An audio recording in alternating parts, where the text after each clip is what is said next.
It's not clickbait. Today, I'm going to tell you exactly how to get 1,000 subscribers on YouTube. This is not something you're going to be able to do overnight. And unfortunately, for most of you watching this, no, you're probably not going to be able to get 1,000 subscribers in 30 days. There's a very extreme method for doing that I will probably cover in another video. But today, we're going to take the most realistic approach to actually getting 1,000 subscribers using a 4-step method: plan, produce, publish, promote. And frankly, this is the entire strategy that is necessary to grow a successful YouTube channel from 0 goose egg to even 100,000 subscribers on YouTube and get a coveted silver play button. Now, on average, getting one of these, no, doesn't happen in 30 days, doesn't happen for a year. Those are unicorns. Not everybody is gonna blow up on YouTube.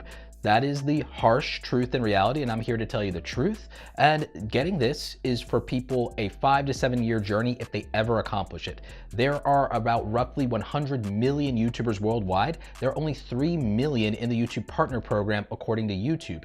There are only 300,000 people that are at a silver play button level. Out of 100 million creators, there's 300,000 silver play button holders, 30,000 gold play button holders, and less than 3,000 people with a diamond play button. So just understand that it is completely normal and reasonable for people to struggle or to fail at YouTube. But when you actually know how to do things in the right order, then you can be one of the very few people to actually get 10,000 subscribers and then move beyond that. So if you've been struggling with YouTube, you're like, I can't even get to 1,000 subscribers, what are you talking about? Just know this statistic: 90% of content creators never get to 10,000 subscribers. So what I'm working on is a series of videos designed to specifically overcome that, with the goal being that we can get 1 million content creators at least to monetization, and then hopefully to 10,000 subscribers, and then making at some point in their YouTube journey a full-time income as a content creator. Let's start with what it's going to take for you to get the 1,000 subscribers.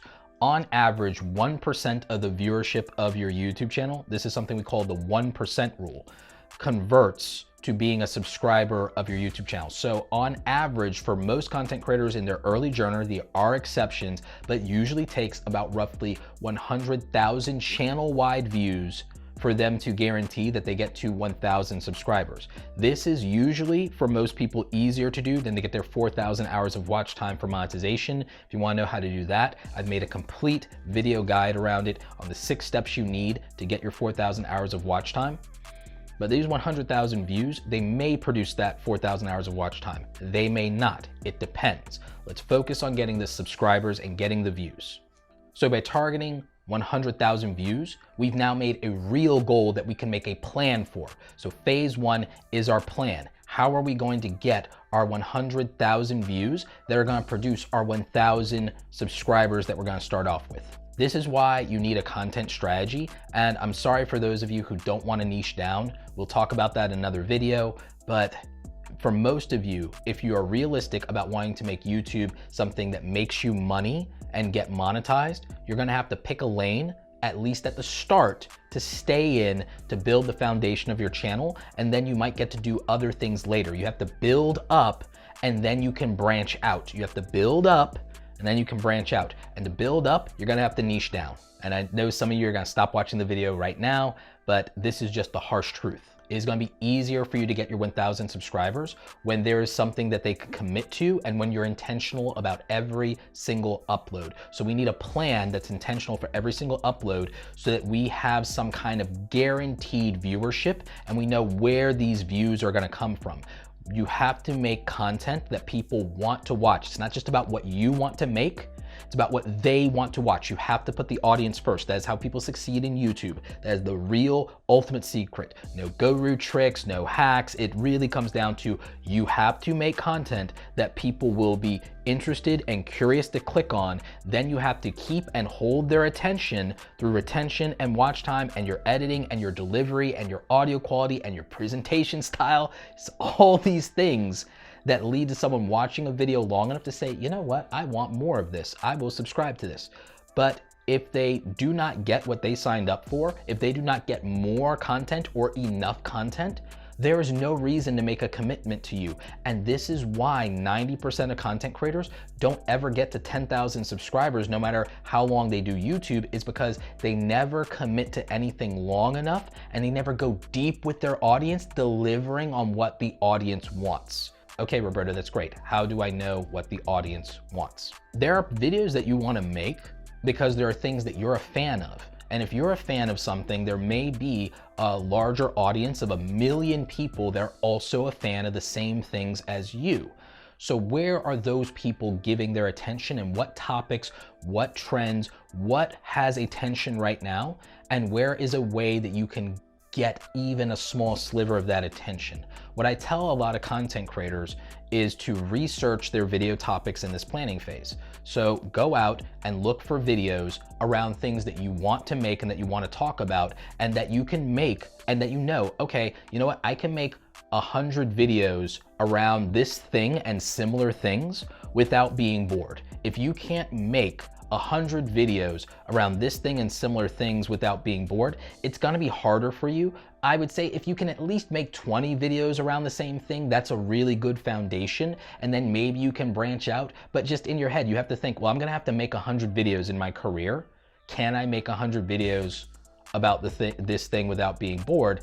Because that's what's gonna make your life easier, or rather, what's gonna make your career easier. So what you're gonna do is you need to find videos and research videos around the things that you want to talk about and see, well, are there any videos around this topic that are getting 100,000 or more views? Are there any videos that are getting 1 million views around this same concept and topic and idea? And then can I, insert myself into that conversation?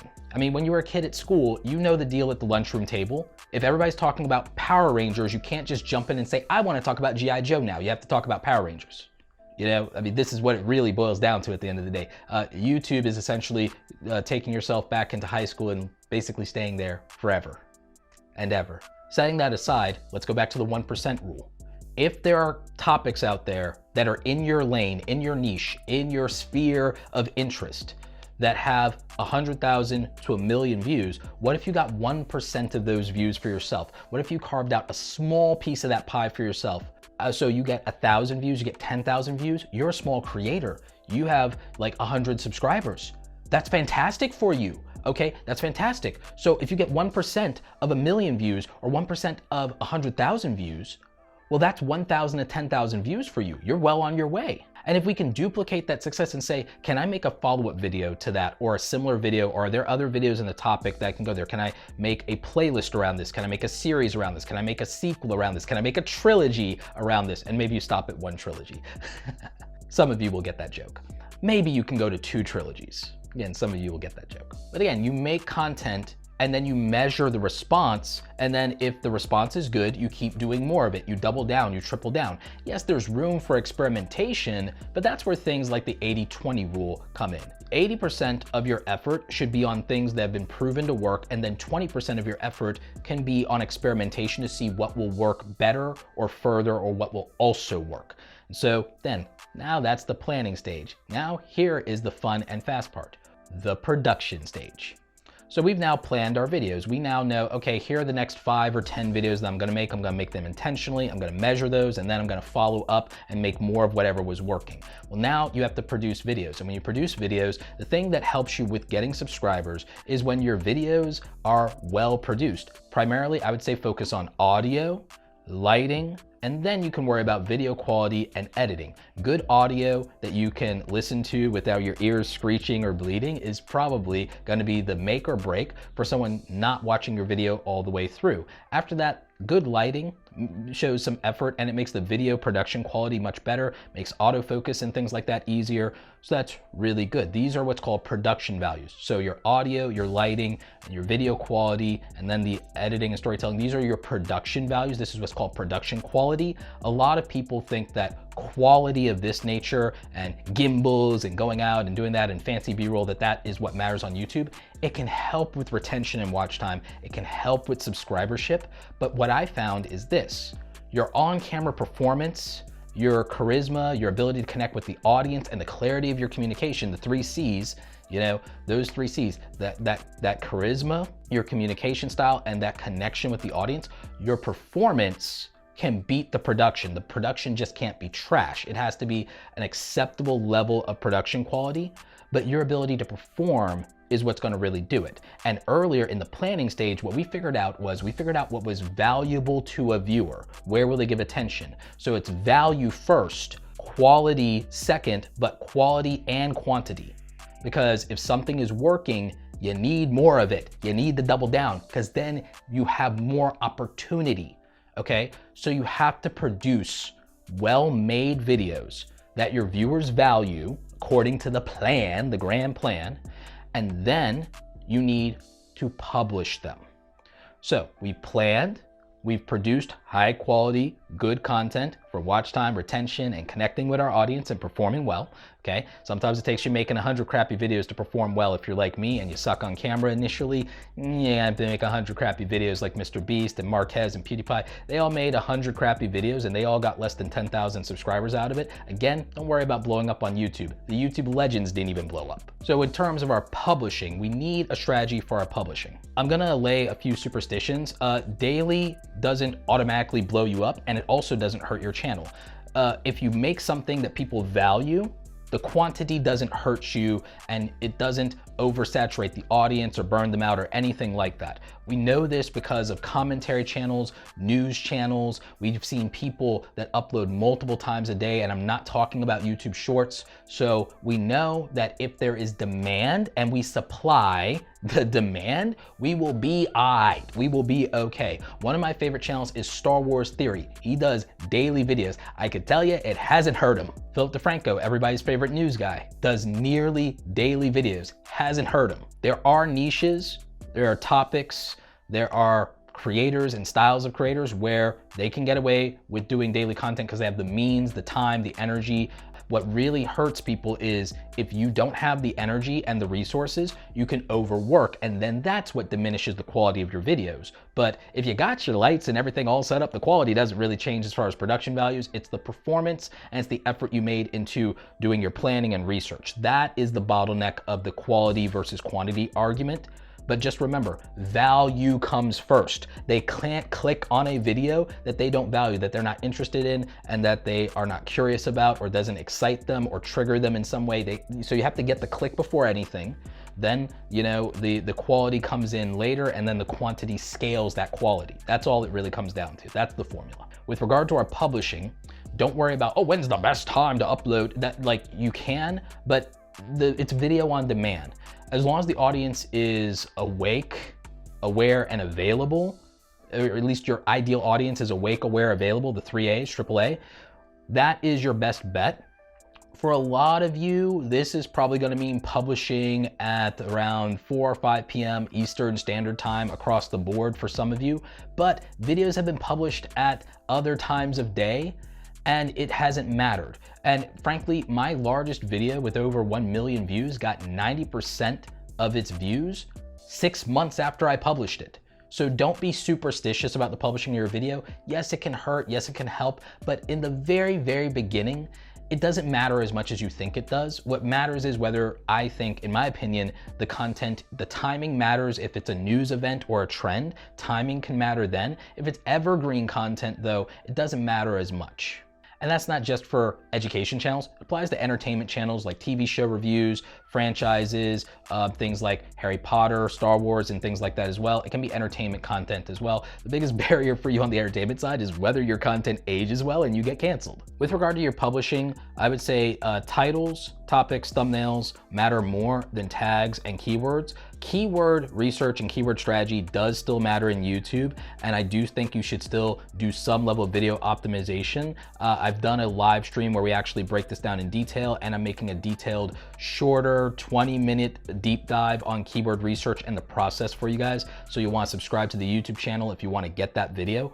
What I can tell you is that if I was going to give priority to anything, it wouldn't necessarily be my tags, it would be my keywords in my title tying directly to my niche, but combining that with exciting trigger words or phrases, and then being able to win with the audience first and the algorithm second. And then I make a thumbnail that is most likely to get clicks. I use a tool called TubeBuddy to do A/B testing my thumbnails. I saw that one thumbnail, just by literally changing the color on it, got a 14% better reaction from my audience. YouTube is less about reach because we're getting impressions. We can see that in our analytics. And it's about response, which is about click-through rate. So my publishing strategy for all of you should revolve around click-through rate and increasing the response to a video that is published. And so if you think that a better title, if you want to change a title, I changed the title of a video and got a better response. I thought this video was dead, and then I was able to get a better response. I was able to get 80,000 views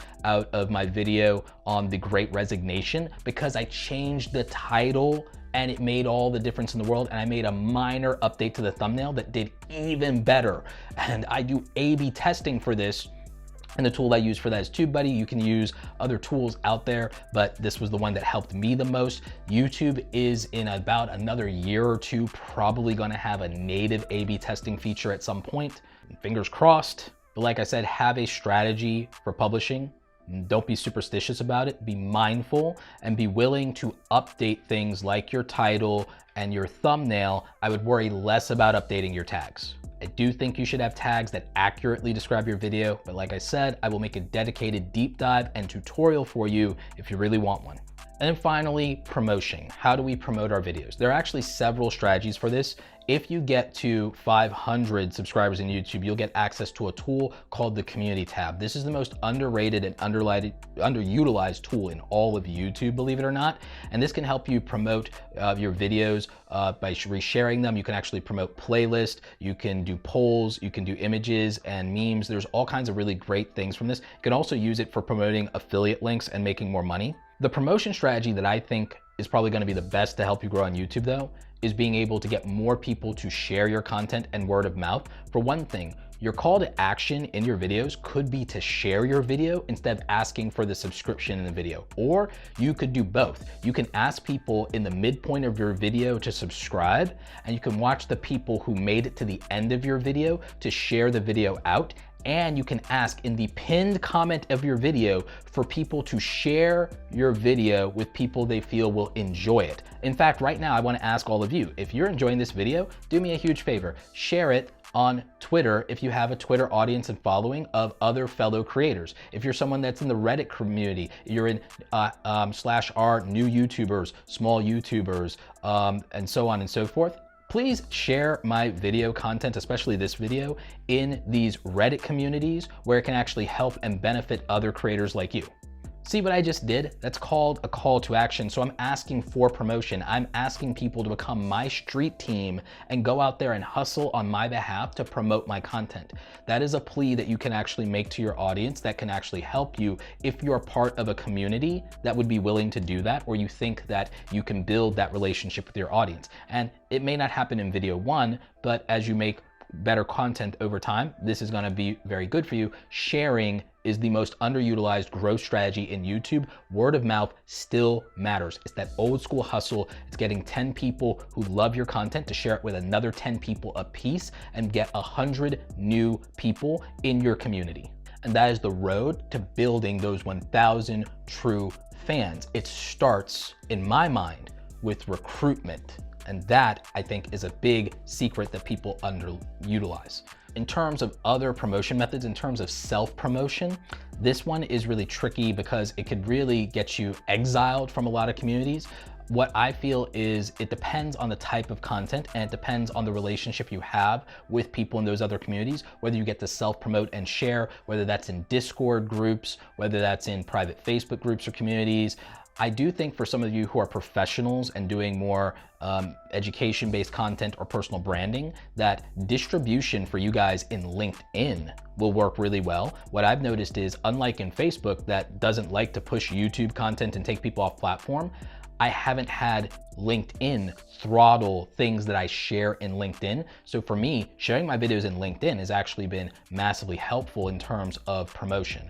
And there are other promotion strategies. I think I will do a dedicated video to promoting your content. In fact, I really do feel that there are videos I need to make for each of these major 4 steps that will help anybody and any content creator of any size. But I do feel like these 4 things, ultimately plan your content intentionally, publish Ultimately, I do feel these 4 things are what matter. Plan your content intentionally for delivering value for the audience. Produce your content and make the quality as good as you're able to, both in terms of your production quality and your performance quality. Publish your videos with a strategy in mind and be willing to update the assets in terms of things like your title, your thumbnail, possibly your tags. Worry less about that. Really think about timing, but don't be superstitious about it. And then understand what your real strategy is for promotion and getting people to share your content and help grow and build your community. If you can do these things, then I feel you can get your first 100,000 views on YouTube. I feel like you can get your first 1,000 subscribers on YouTube. And then I feel like you will be able to get your first 4,000 hours of watch time, monetize your channel, start making money on YouTube, and then we can go ahead and move forward on the tactics you need to scale that to get to 10,000 subscribers, and then 50,000 subscribers, then 100,000 subscribers and beyond, if that's something you're looking to do. Anyway, I hope you guys enjoyed this complete guide on getting your first 1,000 subscribers. I know that it was a longer video than you're probably used to. There will be and have been some shorter ones, but I feel like this is exactly what you need. No BS, no fluff, the exact methods, the exact things that work. If you enjoyed this video, make sure you're watching my other content for small YouTubers like you that are trying to grow. Also, if you are trying to get monetized, make sure you're watching the exact video on how to get 4,000 hours of watch time on YouTube. Both will be linked in the description down below. As always, thank you so much for watching, and don't forget, go out there and create something awesome today. Take care.